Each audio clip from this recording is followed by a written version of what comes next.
Hey everybody, thanks for tuning in. Thank you for checking out this content. I really appreciate it. Um, One, I want to just say I hope everyone's enjoying the summer, staying safe, staying healthy. That's the most important part. Now the sports has started.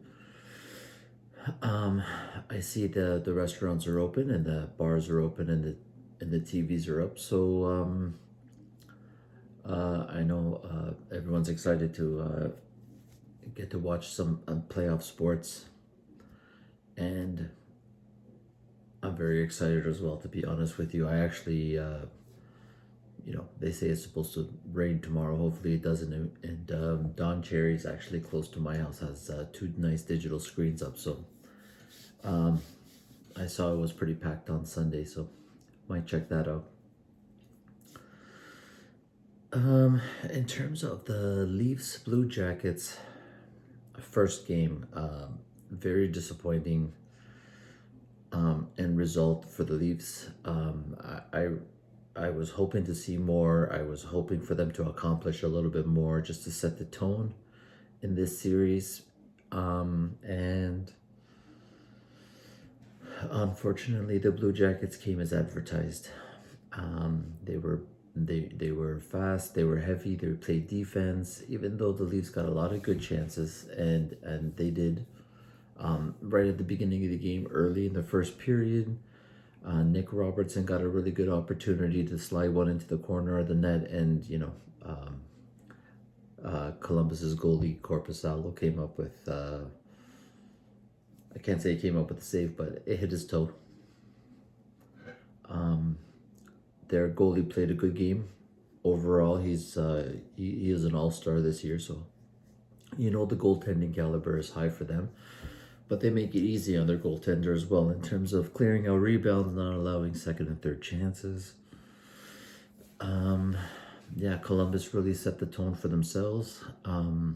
They showed everybody exactly what the series is going to be like, what they're going to play like, and the Leafs really have to find a way to counteract that. It's up to the coach now.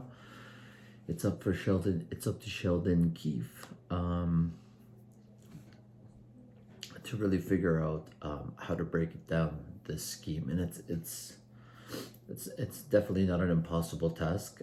Columbus isn't the best team in the world, but they are consistent, and the Leafs need to be consistent as well. So overall, starting with the goaltending, we saw how good Columbus's goalie was on that one timer save on Matthews with the glove. That was a really good save. Freddie Anderson was good all game.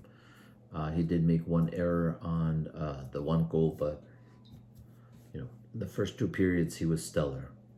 You can't hang this game on him. The defense, I think both teams did well. If it wasn't for that one lucky goal that Columbus got, that was a 0-0 game going into overtime. So I think in general, the Leafs defense just needs to be a little bit better at breaking up cycles, switching coverage. They got hemmed in their own zone for a little bit, and they definitely were holding on to the puck for a little too long. They need to move the puck quicker. They have so much speed and skill on the Leafs. It's insane when you see them standing around and holding on to the puck too long. It's not their game. Their game is about moving their feet, moving the puck. And when they skate fast like that, they will draw more penalties. It's insane that the Leafs are bottom 5 in all of the NHL in terms of penalties drawn. They just don't get power plays. I don't know what I've watched all these other games in the preliminary round. At Edmonton, Calgary, Vancouver, everybody gets power plays except the Leafs. I don't get it. They always say if you have more puck possession, it creates penalties. If you have more puck possession, offensive zone time, all these things which the Leafs do, you get more power plays. But the Leafs never get power plays. And there were definitely some things that the refs could have called in that first game, but they didn't. Um, the forwards in general, the fourth line didn't really play much. I think they played maybe 3 minutes and change, less than 4 minutes. So fourth line really wasn't a factor. It's regardless of what the fourth line is doing. Columbus is a bottom five team in offense. So, if the fourth line is struggling, you still have to play them. Sheldon Keefe basically made last night's game a 4-line Columbus team versus a 3-line Maple Leaf team. And I don't know how you can do that. I don't know how you can be successful playing 4 lines against 3 lines. It's not like the Leafs' fourth line is getting, sure, they got hemmed in a little bit, but you're not playing an offensive juggernaut, so you really do have to play your fourth line. It doesn't make any sense to bench your fourth line. Either get 3 other players that can play, or figure it out. Like, you have to play your fourth line. You can't turn this series. You can't make this series a four line versus 3 line. The Leafs don't have it. They're gonna get tired real quick.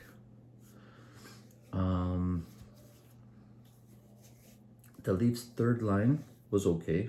The Kerfoot, Kapanen,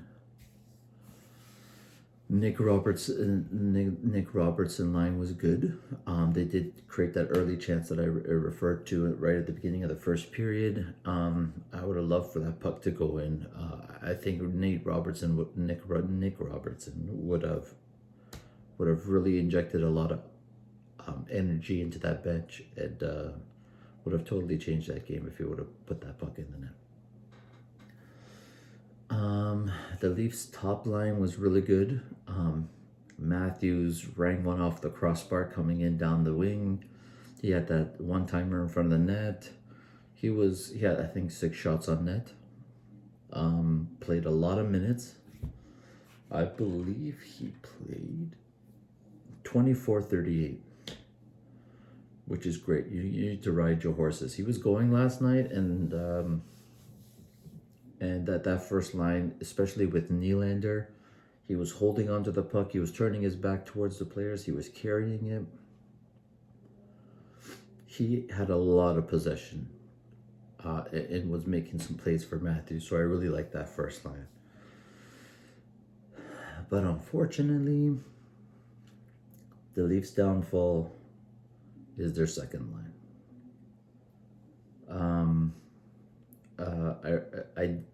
I saw some good things from Mikheyev. Tavares had a really good chance in the slot, and the goalie made a save with the knob of his stick. But this is something I've been talking about since Mitch Marner signed his contract, and he's overpaid, and he's underwhelming. He was atrocious last night. Mitch Marner needs to get his head out of his ass. It's unbelievable how bad he was last night. And he was a no-show in the playoffs last year against the Bruins. Mitch Marner needs to wake up. I have zero problems trading this guy if the Leafs lose to Columbus in this series. I have zero problem with it. I don't care what you get in return, just get rid of this guy. $10.893 million. He wants superstar money, but he scored 16 goals this year. And if he goes this whole series without scoring a goal, he's out. He has to go. This line is atrocious. And he's dragging Tavares down with him. Yesterday, he was just throwing the puck away, trying to go across ice from one side of the offensive zone to the other side of the offensive zone, just throwing the puck away. He's doing way too much, and he's not driving the net. He does nothing net positive for the Leafs. He needs to wake up. The Leafs cannot win anything if Mitch Marner and John Tavares in that line don't start contributing like they didn't contribute last year. So I really hope they wake up. But overall, the Leafs got a lot of good scoring chances in general. I think they're the type of team that if they get that many chances on a regular basis, they will score. They do, there was a couple of shifts. The Matthews line did cycle the puck, and they generated some decent chances. But the Leafs are really not a cycle team.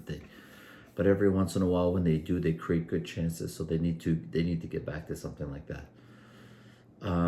But yesterday's game was, the Leafs played the game that was there for them. They didn't try to force it too much. They didn't try to force anything one way or another. They played the game that was there, and that was good. It wasn't, no one team was dominant. It was a pretty even game, and that one fluke goal from Atkinson was the game. So yeah, I definitely think the Leafs have a lot of life in this series. I definitely think they can take advantage of this team.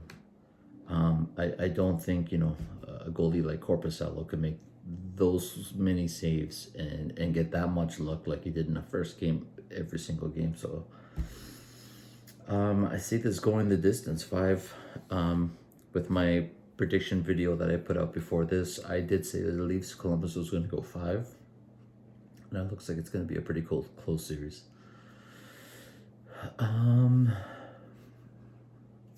Yeah, so it comes down to what Sheldon Keefe can do. Sheldon Keefe really needs to figure out that power play. I think they need to start pushing the guy in front of the net up high a little bit into the slot whenever Matthews gets that puck, and everybody kind of rushes over to either block the shot or block his one-timer. If he can put the puck into the middle of the ice with Hyman or Tavares or somebody there, I think that would open up a lot of chances. I think a Nylander or a Marner, somebody,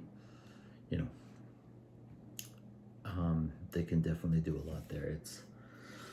It's a shame they couldn't get anything done. I mean, they don't really get a lot of power plays, like I said earlier, and the refs really need to do something about that. But this is the playoffs, so no excuses. You got to grind, you got to hit, you got to go hard like Pittsburgh did tonight. Pittsburgh really grinded tonight, and they evened up that series. So did Winnipeg. So no excuses in the playoffs. They've got to do what they got to do. It looks like Ingval's going to draw in for Frederic Gauthier as the center on the fourth line. And like I said, it's either you figure out, either you put in players that can play. You cannot go into a playoff game and not play a fourth line at all. Like, Frederic Gauthier had 4 minutes and 14 seconds in that game. If you go 4 lines against 3 and they're just shuffling and they're just running 4 lines and you're just running 3 lines, you're already putting yourself at a disadvantage. So you can't put yourself short like that. You either need to figure out the 3 players that can play, or you just play the line. And that's the main problem with having someone like Jason Spezza on the fourth line. He doesn't chip, he doesn't chase, he doesn't grind, he doesn't hit. In yesterday's game, he tried this one move where he was high speed and he tried to put it between the guy's legs, flying down the side, and obviously it turned into a turnover because this is the NHL. And I love the guy. I love Jason Spezza. It's one of the feel-good stories. If the Leafs can have success and Jason Spezza on the team at the same time and get far, and he can enjoy that and he can experience that in Toronto, that's great. But the Leafs need to find a place for him. I think he's a perfect left winger on the third line, and take Nick Robertson out and take Jason Spezza off the fourth line. It's ridiculous to have him on the fourth line. Either don't sign the guy next year or take him off the fourth line and put him in an offensive role where he can actually contribute, because he's doing nothing on the fourth line. it's a tough position to put a guy like that in. A skilled guy who doesn't play defensive hockey, who doesn't check. You know, he takes risks with the puck. He turns the puck over. Fourth line can't do that, and because of plays like that, the fourth line didn't play. So what are you gonna do? You got to play the fourth line. You got to give the offensive guys a little bit of time. I mean, sure, that extra ice time went to Matthews, and he played 24 minutes, and he was pretty effective. But you can't go 4 lines against 3 lines. That's not a long-term recipe for success. So optimistic. Leafs are going to have a really good second game. They're going to tie the series up. I know they're going to come out of this. And I'd love to hear your thoughts on what do you think the Leafs have to do to be successful, what changes they should make in the lineup. You know, what's your anxiety level at? Is it, you know, are you stressed out? You know, I waited 4 months, you know, to get these butterflies, so I'm excited about hockey. So let's see, Leafs Nation. We need to be loud in our homes. The Leafs can hear us. We can cheer them on, and they're gonna have success. So thanks for tuning in, and we'll see you guys again soon.